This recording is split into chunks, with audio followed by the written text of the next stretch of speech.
우리가 연만연시의 의식처럼 반드시 거치는 일이 있습니다. 그게 뭐냐면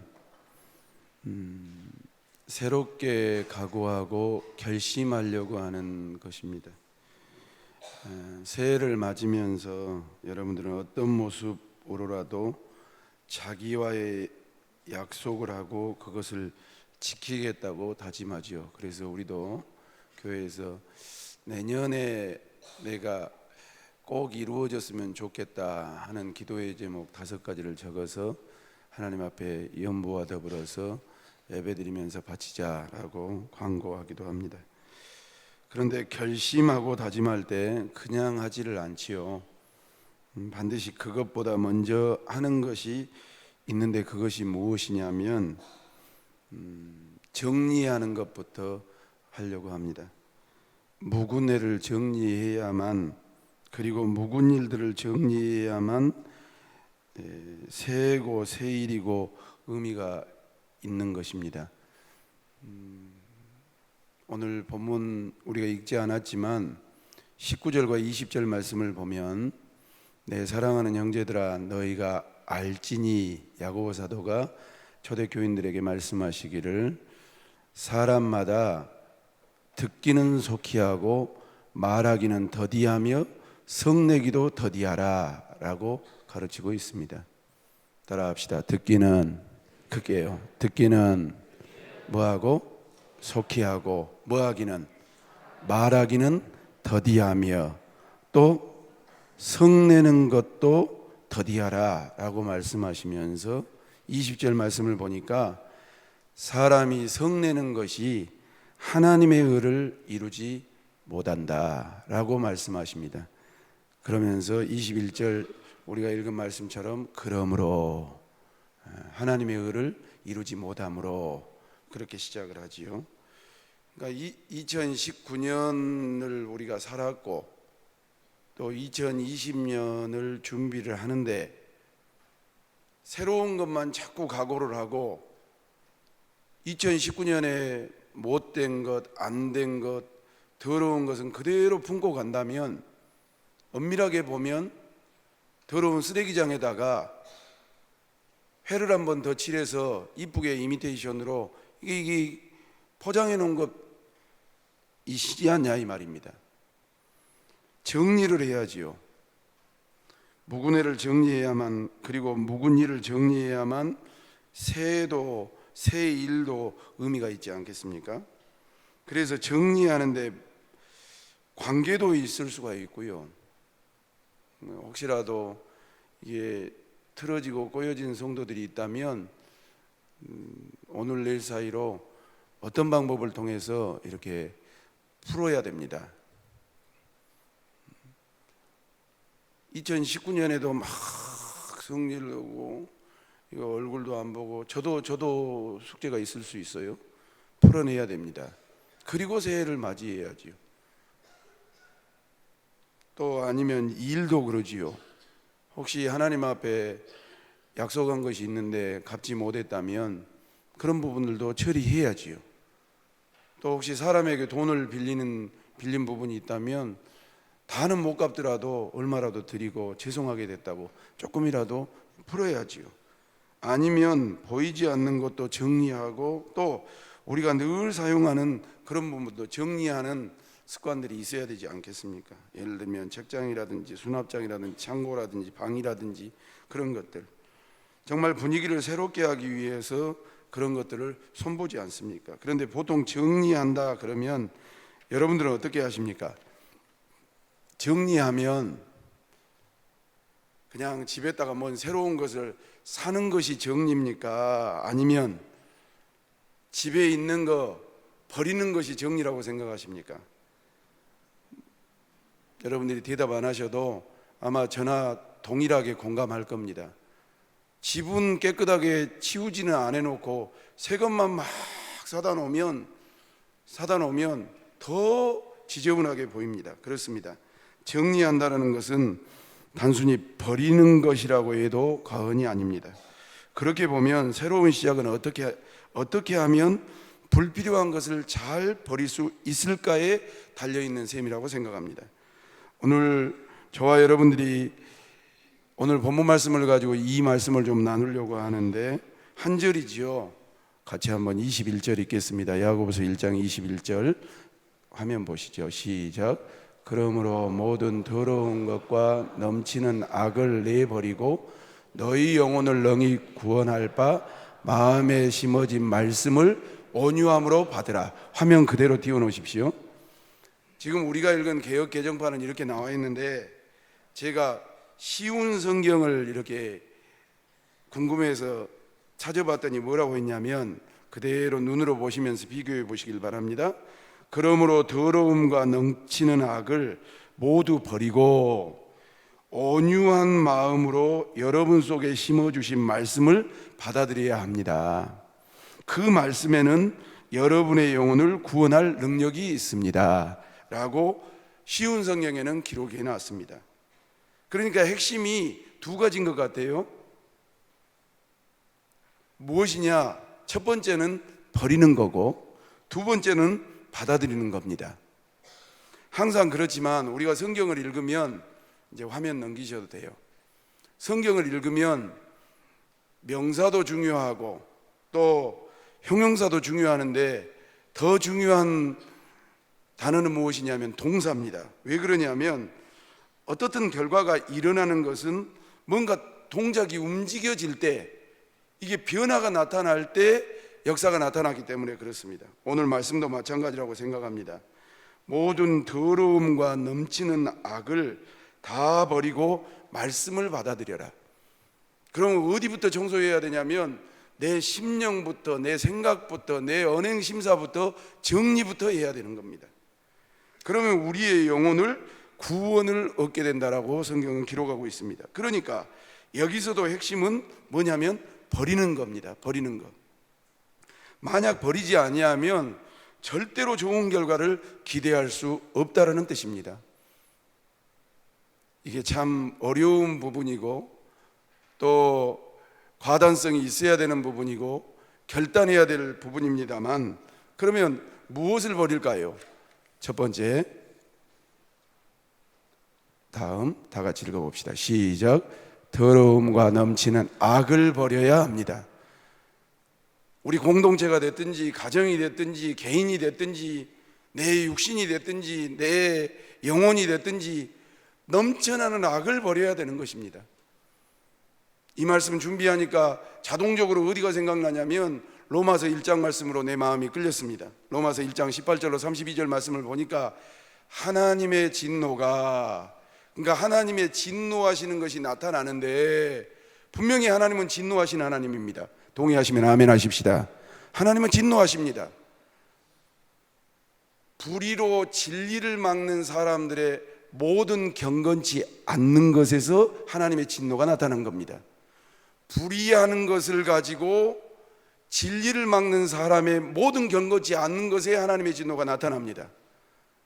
불의에 대해서 하늘로부터 나타나나니 19절 읽을까요?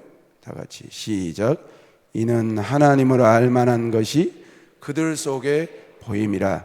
하나님께서 이를 그들에게 보이셨느니라. 하나님이 어디 있다냐?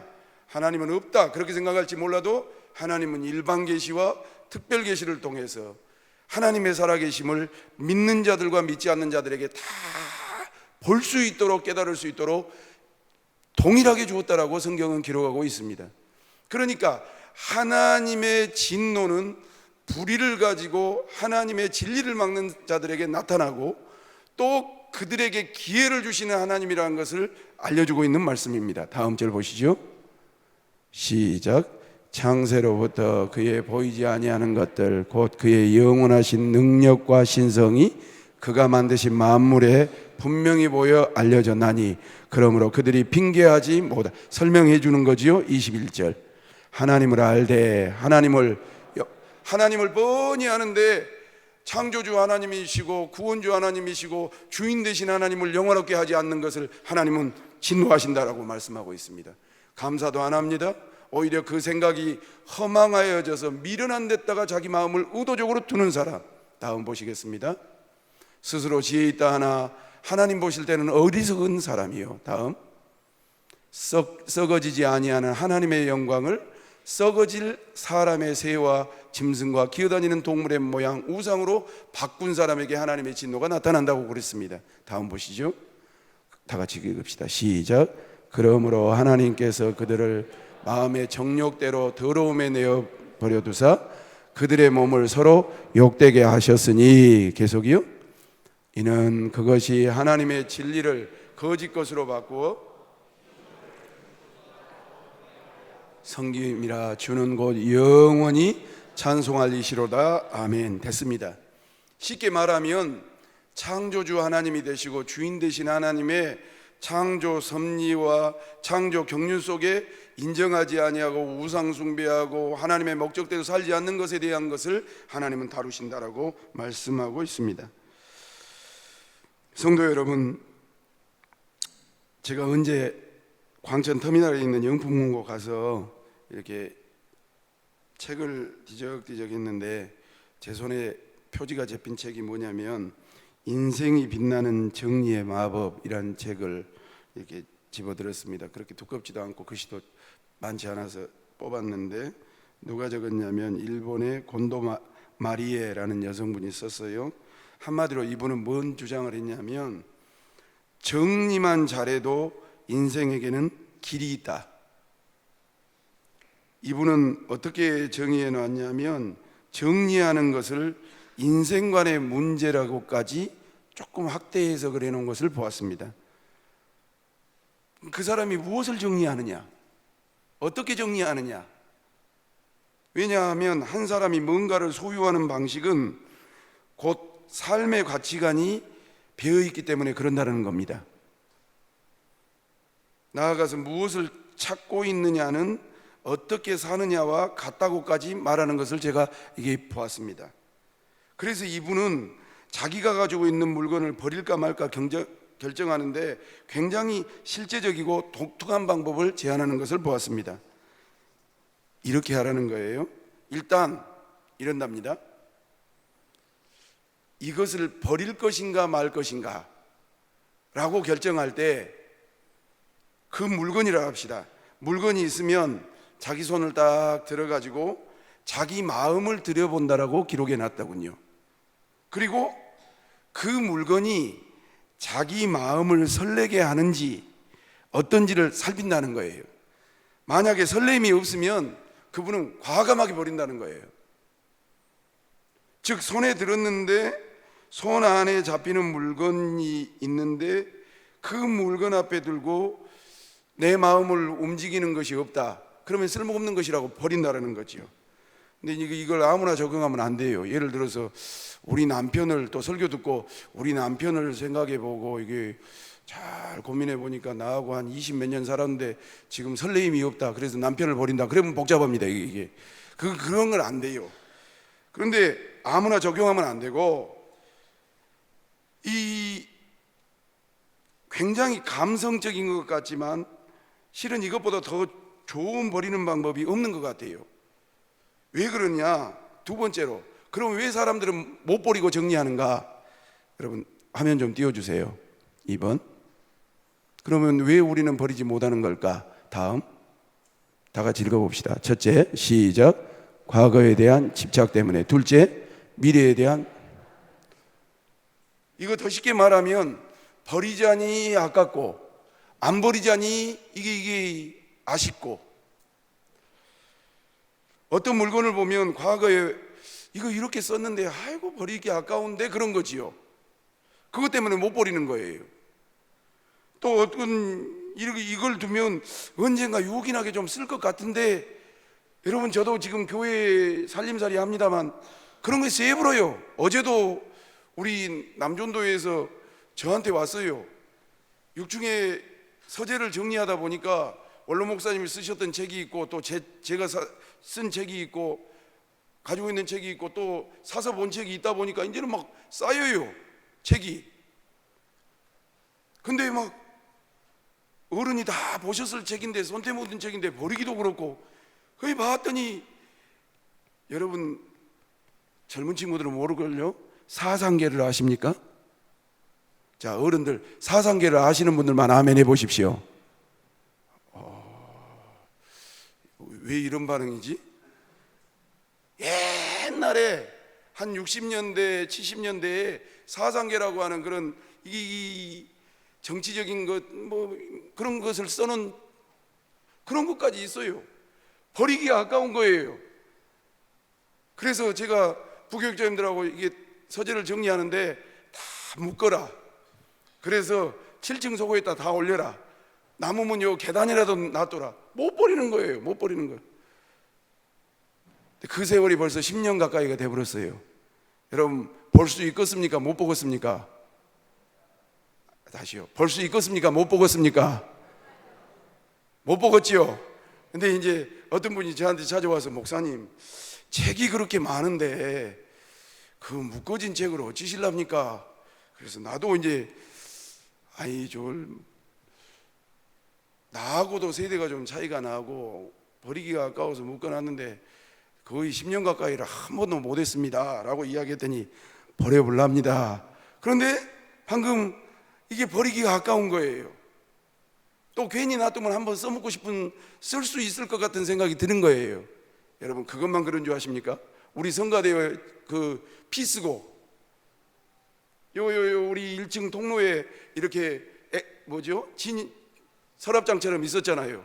다 꼽아놓잖아요. 이론은 좋아요. 아니, 저 비싼 곡 다 샀으니까 한 번 더 합시다. 여러분, 좋습니까? 나쁩니까? 아니, 물어봅시다. 좋습니까? 나쁩니까? 좋지요, 생각은. 근데 그거 다시 뽑아가지고 연습이 됩니까? 안 됩니까? 방금 그런 거예요. 버리자니 아깝고 두자니 이게 또 아쉽고. 그때 없으면 어떻게 하지 않은 마음이 우리를 붙잡죠. 그런데 실상 그런 것들은 인생을 좌우하는 것들이 안 되는 겁니다. 흥분이 안 돼요. 오히려 더 풍성한 인생을 사는데 어떻게 보면 그런 것들 때문에 이게 발목이 잡힐 수 있어요. 오늘 말씀은 그거잖아요. 버리지 않으면 말씀을 받고 구원받을 마음의 터가 없다. 사랑하는 성도 여러분, 우리가 좋아하는 말씀이지만 항상 부담스럽게 받는 말씀 중에 한 말씀 제가 뽑아봤습니다. 갈라디아서 2장 20절 바로 알걸요? 시작. 내가 그리스도와 함께 십자가에 못 박혔나니 그런즉 이제는 내가 사는 것이 아니요 오직 내 안에 그리스도께서 사신 것이라. 이제 내가 육체 가운데 사는 것은 나를 사랑하사 나를 위하여 자기 자신을 버리신 하나님의 아들을 믿는 믿음 안에서 사는 것이라. 이 말씀을 대할 때 여러분 어떤 느낌이 온가요? 저는 이 구절 참 많이 인용한 목사 중에 한 사람인데, 내가 그리스도와 함께 못 박혀서 이제 내가 내 안에 내가 사는 것이 아니라 그리스도가 살아야 될 텐데 과연 그런가? 교리적으로는 예수 믿는 순간 자아는 죽고 예수님이 내 마음의 거소의 왕이 되셔서 그는 나로 더불어 먹고 나는 그와 더불어 먹고 사는 존재가 우리 예수 믿는 사람인 줄로 믿습니다. 동의하시면 아멘. 그런데 실제적으로 내가 매 순간 그러냐고 묻는다면 우리 안에 너무 많은 것들이 있잖아요. 그죠? 날아가는 육체, 그 안에 그리스도를 모신 거룩한 몸이 되어야 옳은데, 그래서 자신을 버리신 하나님의 아들을 믿는 믿음 안에서 살아야 되는데, 정말 말씀처럼 우리가 그렇게 사냐? 그러면 어떻게 사도 바울은 이런 고백을 과감하게 거침없이 했을까? 3번입니다. 다 같이 읽어보겠습니다. 3번 시작. 관건은 뭐겠습니까? 버릴 것은 버려야 된다는 겁니다. 이게 제일 어려운지도 몰라요. 옆 사람하고 좀 인사하십시다. 버릴 것은 버려야 됩니다. 시작. 버릴 것은 버려야 됩니다. 동의하시면 아멘 하십시다. 여러분, 살아보니까 우리가 예수 믿고 살고 믿음으로 살고 기도하고 살고 말씀을 묵상하고 살지만 솔직하게 말해서 버릴 것을 품고 삽니까? 아니면 버리고 삽니까? 대답 안 하실 줄 알았습니다. 사실 설레지 않는 것은 버려야 돼요. 거꾸로 설레지 않는 것을 버릴 걸 버리지 않는 이유가 있다라는 사실입니다.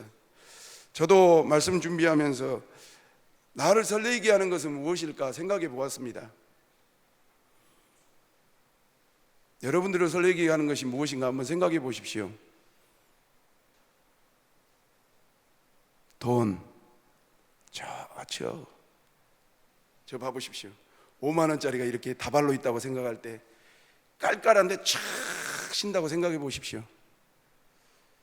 그거보다 더 좋은 것이 있으십니까?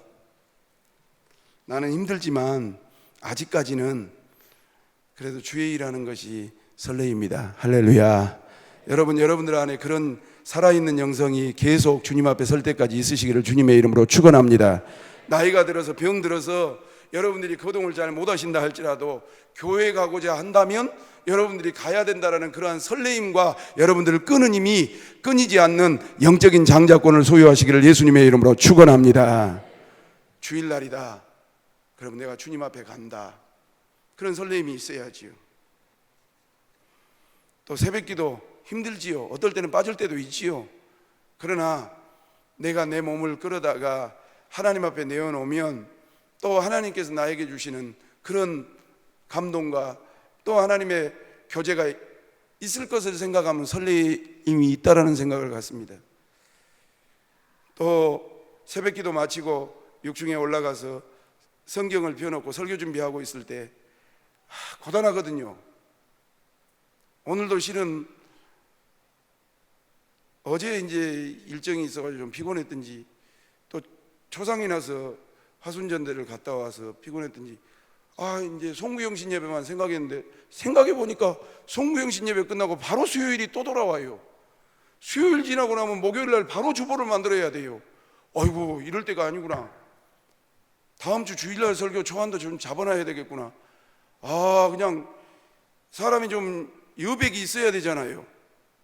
조금 머리도 비울 때도 있고 조금 멀리 쳐다볼 때도 있고 근데 계속 다람쥐 쳇바퀴 돌듯이 말씀을 준비해야 되는데 그래도 하나님 내가 말씀 증거할 수 있고 준비할 수 있는 것이 은혜라고 저는 생각합니다 라는 생각이 내 마음속에 일어나는 자체가 하나님의 은혜인 줄로 믿습니다.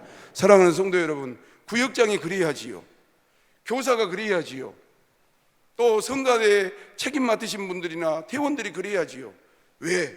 사명을 감당할 때, 또 어떤 분들은 전도할 때 그 마음이 설레임이 있어야 되지요. 예를 들어서 이럴 수 있습니다. 목회하는데 교인이 말을 안 들어요. 이유 없이 내가 그럴 수 있다고 봅니다. 나는 하나님의 뜻대로 한다고 하는데 그분 사고하고 안 맞아서 막 할 수 있다고 생각합니다. 그런데 목회에 탈진이 될 때가 언제냐면 그것이 대립될 때 탈진이 되거든요. 그런데 그렇지 아니하고 도리어 그 영혼이 불쌍할 때, 하나님 아직 깨닫지 못해서 그렇습니다. 그리고 그 영혼을 위해서 기도하고 되려 품을 때 나를 설레게 하는 내 자신이 있다는 사실입니다. 전도할 때 이 사람이 복음을 알지를 못해요. 교회를 알지를 못해요. 여러분이 이 시대를 어떻게 생각하십니까?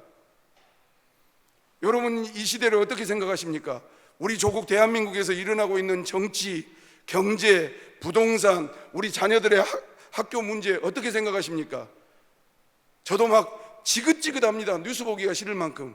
그러나 분명한 것은 우리 그리스도인들에게 기도의 제목을 주시고 축제를 주셔서 우리가 부족하지만 이 나라가 우리의 기도를 통해서 이끌림을 받는다라는 그러한 설렘을 놓치지 않으시기를 주님의 이름으로 축원합니다. 그 중심에 예수 믿는 사람들이 부동산 투기하고 있으면 긍휼히 여겨야지요. 정치하는 분 중에 장로님들도 계시고 집사님들도 계시는데 서로 내 표 하나 잡으려고 그렇게 아기다툼하고 있는 그런 모습을 보면서 손가락질 할 수도 있지만 이 시대를 품고 기도할 수 있는 그러한 설레임이 있는 우리 중앙장로교회가 되시기를 주님의 이름으로 축원합니다. 목회자들이 목회에 대한 열정을 품지 못하고 돈을 챙기고 노후를 챙기고 또 사리사욕을 챙기는 그것을 가지고 힐난할 수 있습니다. 그러면 내 마음이 상처를 받습니다. 그러나 이 시대를 바라보고 하나님 앞에 눈물을 흘리면서 하나님 정말로 회복되는 이민족이 되게 하시고 영계가 되게 하여 주시옵소서라고 기도할 수 있는 것이 우리의 설레임이 되시기를 예수님의 이름으로 축원합니다. 성도 여러분, 여러분들을 설레게 하는 것은 무엇입니까?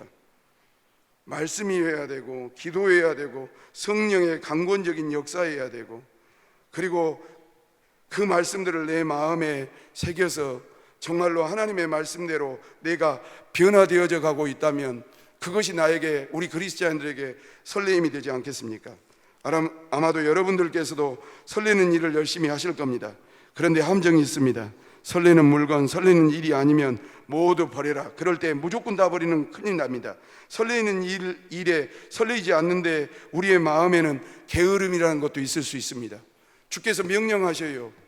기도하라고, 예배드리라고, 전도하라고, 또 하나님 앞에 헌신하라고 하는데 이제는 타성에 젖어버린 거예요.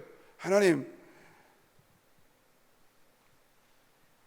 게으름이라는 것이 한몫할 수도 있고 관행이라는 것이 한몫할 수도 있고, 우리가 오래전에 십자가의 복음을 받아들였다면, 그 십자가가 우리를 살리고 우리에게 영원한 나라를 선사했다면, 그 복음이 지금도 우리에게 있게 했고, 또한 지금 이나마도 이 나라를 이만큼 세워가는 것도 십자가의 복음이라고 믿는다면, 여러분, 우리 숨질 때까지 부를 수 있는 그 제목은 예수 그리스도의 십자가의 복음의 능력이어야 될 줄로 믿습니다. 그래서 새벽마다 기도할 때 십자가를 바라보게 하여 주옵소서. 따라합시다. 주여. 크게 합시다. 주여, 내 영안이 열려 십자가를 바라보게 하여 주시옵소서. 동의하시면 아멘 하십시다. 목사를 바라볼 때 그렇게 바라보셔야 됩니다. 교회를 바라볼 때 그렇게 바라보셔야 됩니다. 여러분들 구역 식구들과 여러분들의 가정을 바라볼 때 그렇게 바라보셔야 됩니다. 십자가, 복음, 보혈, 예수 그리스도, 천국을 그렇게 그곳에서 설레이는 마음을 찾으면 여러분, 꽉 막혔던 가슴이, 또 무뎌졌던 가슴이 다시 쿵쾅거리고 설레이는 마음으로 바뀌어질 것입니다. 그런데 말씀을 듣고 복음을 들을 때 죽었다가 살아난 그 감격과 환희와 설레임의 가슴이 우리 가운데 있느냐를 점검하셔야 됩니다. 나는 지금 어떤 크리스찬인가? 여러분 물어보십시다. 여러분들은 어떤 크리스찬입니까? 무엇인가에 뛰는 크리스찬이십니까? 무엇 때문에 전념하십니까? 무엇 때문에 나의 모든 것을 쏟아놓습니까? 반드시 있어야 되는데, 여러분 방금 강조했던 것처럼 복음은 들을 때마다 신이 나야 되고 기뻐야 되고 감격스러워야 되고 설레어야 됩니다. 그게 없다면 우리의 믿음은 죽은 믿음이나 화석화된 믿음으로 가고 있다는 사실입니다. 그 전제 조건을 버리는 것이라고 아까 바울사도가 말했던 것처럼 갈라디아서 2장 20절, 그런즉 이제는 내가 산 것이 아니요 오직 내 안에 그리스도께서 사신 것이라. 자, 그러면 네 번째, 이 정도만 하고 마칩시다. 다 같이 읽어봅시다. 시작. 어떻게 버려야 합니까? 어떻게 버리라고 바울사도는 가르쳤냐면, 빌립보서 3장 말씀을 보니까 4절로 12절 말씀을 쭉 열거하는데 다 같이 보시죠. 시작. 그러나 나도 육체를 신뢰할 만하여 만일 누구든지 다른 이가 육체를 신뢰할 것이 있는 줄로 생각하면 나도 더욱, 아야 빌립보 교인들아, 너희들이 육체에 대해서 자랑할 것이 있느냐, 신뢰할 것이 있느냐? 아이, 그렇게 견준다고 보면 나도 얼마든지 견줄 수가 있다. 다음 절. 나는 8일 만에 할례를 받았다. 이스라엘 족속이다. 베냐민 지파다. 히브리인 중에 히브리인이다. 율법으로는 바리새인이다. 다음. 열심으로는 유대교적인 관점에서 교회를 핍박할 정도로 그렇게 나의 모든 것을 포기하고 예수 믿는 사람들을 쫓은 사람들을 핍박했을 만큼 열심당원이었다. 율법의 의로는 흠이 없었다. 다음. 그러나 무엇이든지 내게 유익하던 것을 내가 누구를 위하여? 요 한마디에 다 걸릴 수 있습니다. 따라합시다. 내가 누구를 위하여? 주님을 위해서 다 포기했다고. 말로는 포기했다고 하죠. 나도 그래요. 그러나 포기하기가 쉽지 않아요. 다 해로 여길 뿐더러 또한 모든 것을 해로 여기면 내 주 그리스도 예수를 아는 지식이 가장 고상하기 때문에 그것을 포기했다 이 말입니다. 내가 그를 위하여 모든 것을 잃어버리고 뭘로 여기면? 배설로 뭘로 여기면 그리스도를 얻고, 다음. 끝났습니까? 그 안에 발견되려 함이니 내가 가진 의는 율법에서 난 것이 아니요 오직 그리스도를 믿음으로 말미암. 그러니까 바울 사도의 바울 서신과 바울 사상의 모든 핵심은 오직 그리스도, 오직 예수. 어떻게 버려야 됩니까? 배설물이라고 생각하고 버려야 됩니다. 7절 8절만 한번 더 읽겠습니다. 7절 8절 한번 더 읽으십시다. 다 같이요. 시작. 그러나 무엇이든지 내게 유익하던 것을 분더러 또한 모든 것을 해로 여김은 내 주 그리스도를 아는 지식이 가장 고상하기 때문이라.